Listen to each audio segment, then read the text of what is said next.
గోరా ప్రగతి channel ప్రేక్షకులకు స్వాగతం. తలకిందుల చెట్టు, నీటిని ఒడిసిపొట్టు, అద్భుతమైన బావోబాబ్ వృక్షాల గురించి కొన్ని ఆసక్తికర అంశాలు తెలుసుకుందాం. మడగాస్కర్లో ఎక్కువగా కనిపించే ఈ వృక్షాలకు ఎన్నో పేర్లు, ఎన్నో ప్రత్యేకతలు ఉన్నాయి. వేలాది సంవత్సరాలు జీవించే ఈ వృక్షాలు వర్షాకాలంలో తమ వేళ్ల ద్వారా నీటిని పీల్చుకొని తమ కాండంలో నిల్వ చేసుకుంటాయి.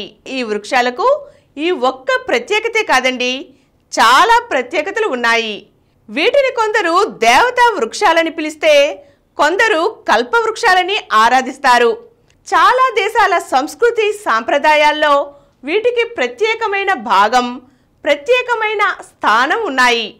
ఈ చెట్లు చూడడానికి ఆకర్షణీయంగా ఉండడమే కాక ఈ చెట్ల వల్ల మానవులకు, జీవులకు ఎన్నో ఉపయోగాలు ఉన్నాయి.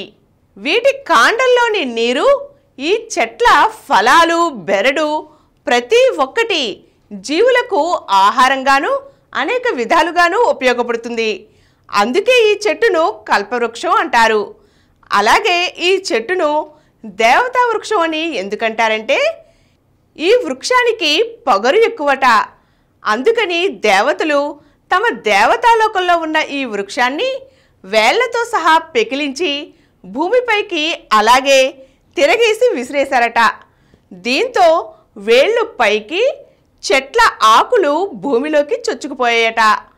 అలా పైన వేళ్లతో ఉన్న ఈ చెట్టుకు పైనే ఆకులు, కొమ్మలు ఏర్పడ్డాయని, అందుకే ఈ చెట్టు చూడడానికి తలకిందులుగా ఉన్నట్టుగా కనబడుతుందని ఒక కథ ప్రాచుర్యంలో ఉంది.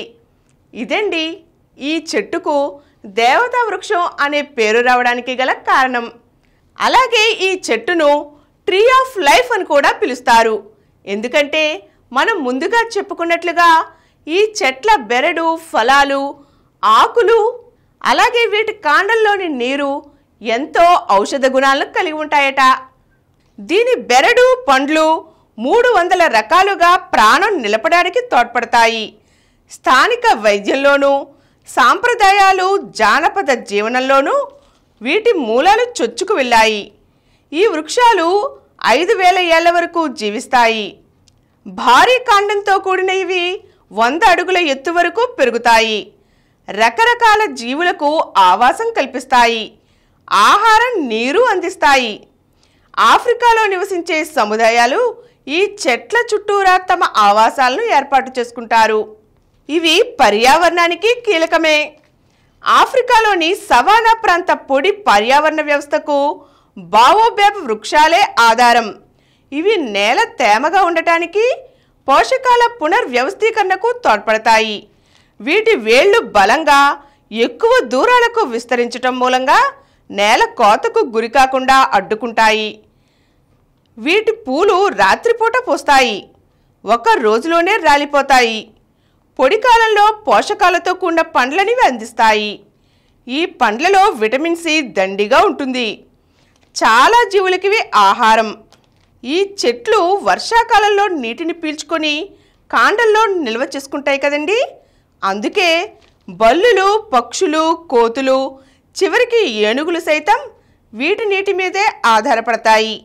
చుట్టుపక్కల నీరు కనిపించకపోతే వీటి బెరడునే నములుతుంటాయి. ఆఫ్రికాలో కనిపించే బావోబాబ్ వృక్షాల తీరే వేరు. ఎందుకంటే ఇవి బోలెడన్ని కొమ్మల్ని కలిగి ఉంటాయి. అలాగే కొమ్మలన్నీ కలిసిపోతూ నిరంతరం ఎదుగుతూ ఉంటాయి. వీటి బెరడు మూలంగా కొమ్మల మధ్య ఖాళీలు ఉంటాయి. అయినప్పటికీ చివరికి ఇవి కలిసిపోయి పెద్దగా అవుతాయి. ఈ చెట్లు మడగాస్కర్లో 2 కోట్ల సంవత్సరాల క్రితం పుట్టాయట. అలాగే ఇవి ఇప్పుడు అంతరించే ప్రమాదంలో పడ్డాయి. వాతావరణ మార్పులకు తట్టుకుని దానికి అనుగుణంగా మారలేక వీటిలోని కొన్ని జాతులు అంతరించే ప్రమాదానికి లోనవుతున్నాయి. ఆఫ్రికా, మడగాస్కర్ వంటి దేశాలకు పోషకాల గనిగా, కల్పవృక్షంగా, దేవతా వృక్షంగా పిలువబడే ఈ బావోబాబ్ వృక్షాలు ప్రకృతికి అందాన్ని, జీవులకు ఆవాసాన్ని, అలాగే మనుషులకు ఆహారాన్ని అందిస్తున్నాయి. ఈ విధంగా ఇవి ఎన్నో ప్రత్యేకతలు కలిగి ఉండి పర్యావరణానికి మానవాళికి మేలు చేస్తున్నాయి. బావోబేబ్ వృక్షాల విశేషాలు బాగున్నాయి కదండి. మరో ఆసక్తికరమైన అంశంతో మళ్ళీ కలుద్దాం.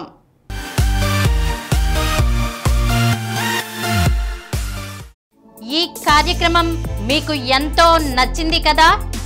ఇటువంటి మరిన్ని వీడియోల కోసం అనతి కాలంలోనే 20 కోట్ల వ్యూస్ సాధించిన డాక్టర్ సమరం మల్టీ ఛానల్ నెట్వర్క్ సమర్పించు గోరా ప్రగతి ఛానల్కు సబ్స్క్రైబ్ చేయండి, లైక్ చేయండి, మీ ఫ్రెండ్స్కి షేర్ చేయండి.